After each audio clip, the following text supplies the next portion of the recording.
খুব একটা বেশি ভিডিও করা হয় না, কিন্তু আশেপাশের যে প্রাকৃতিক পরিবেশ সেটা দেখে আর কি ভিডিও না করে পারলাম না।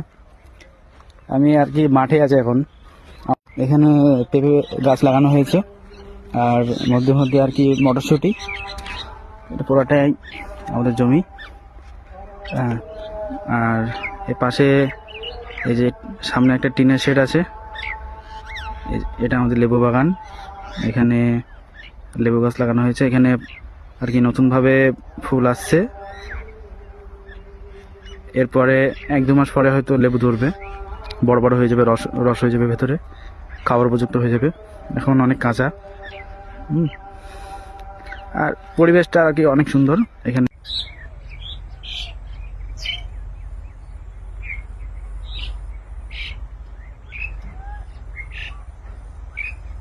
প্রকৃতির মাঝে অনেক ভালো লাগে।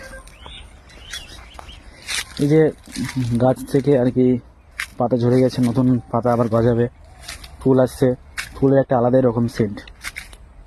এটা মানে ফিল নেওয়ার জন্য আর কি বাগানের ভেতরে ঢোকা। হ্যাঁ, আমাদের লেবু বাগান।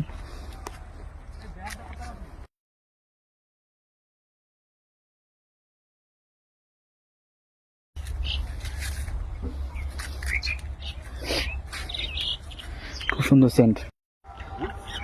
গাছের চেহারা অনেক ভালো। 8-9 মাস পরে এসে মনে হচ্ছে যে সত্যিকারের একটা সুন্দর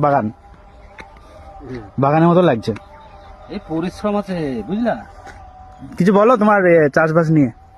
কি বলবো, চাষ এই তো চাষ। এদিকে এদিকে দেখো, এদিকে দেখো। তো পেঁপে আছে, পেঁপের বাগানে তোমার ওই নিজের খাওয়ার জন্য কপি লাগিয়েছি। হ্যাঁ, বাঁধাকপি আছে। পেঁপে গাছগুলোর বয়স কত? পেঁপেগুলোর বয়স 60 দিন হয়ে গেল। কবে ধরবে? এখন ধরেছে না পেঁপে? ওই যে ওই গাছগুলো ওই গাছগুলো। আর কি কি আছে বাগানে? বাগানে এই খেতি মটর, পেঁপে গাছ, ফুলকপি, বাঁধাকপি, ফুলকপি ছেলে খেয়েছি, টমেটো আছে ভিতরে ভিতরে। মানে এটা কি বলবো, বহুমুখী প্রকল্প। সবজি নিজের খাওয়ার জন্য একটা অর্গানিক বাগান।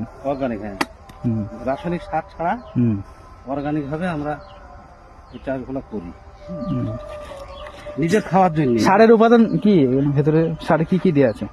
সারে কম্পোস্ট সার দেওয়া আছে, খোল দেওয়া আছে, চুন দেওয়া আছে। হ্যাঁ, আর কম্পোস্ট সার বলতে গেলে এইসব সবজি, এইসব পচা সবজি, ওই সবজির খোসা, পাতা, হ্যাঁ, যেগুলো প্রচুর সার হয়। তো তোমার সারাদিন কিরকম কাটে আর কি এই বাগানের সঙ্গে? সারাদিন কাটে? সারাদিন তো থাকি না আমি। তো কেমন লাগে মন থেকে? কিরকম লাগে? খুব পরিষ্কার পরিচ্ছন্ন, কারণ মুক্ত বাতাস। আর এখানে কোনো ঝই নাই, ঝামেলা নাই, মুক্ত বাতাস, পাখিরা গান করছে, খুব সুন্দর লাগে। আর এই মুক্ত পরিবেশে মনটাও খুব সতেজ থাকে।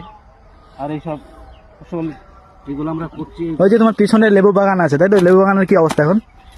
লেবু বাগান এখন জানুয়ারি মাস, তো এখন ডরম্যান্ট পিরিয়ড চলছে, ডরম্যান্ট। তবুও গাছে ফুল এসছে, যেহেতু এটা চায়না সিডলেস 3 একটা ভ্যারাইটি, বাংলাদেশ থেকে আনা চারাটা।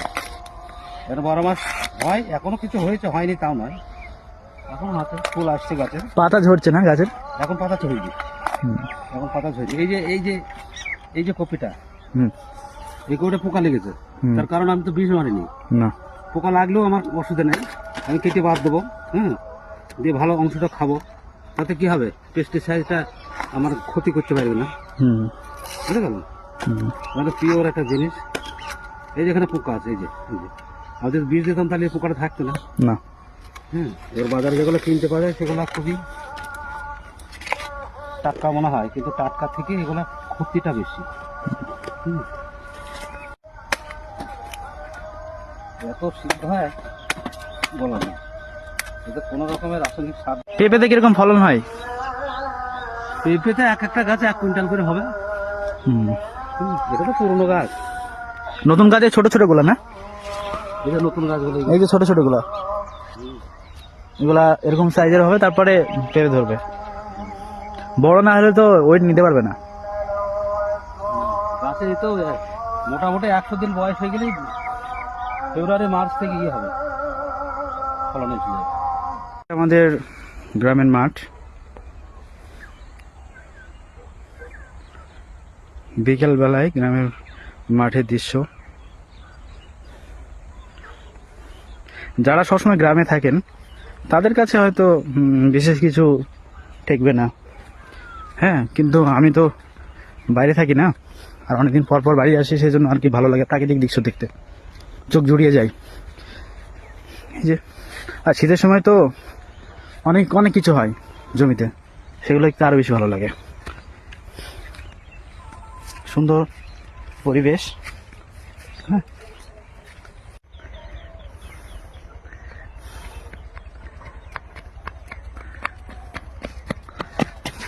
তুই, হ্যাঁ, এখনো হাওয়া হয়েছে না, তুই ওরা, এই তুই ওরা, একটু বয়স থাকবে, তাই কথা বুঝতে হবে।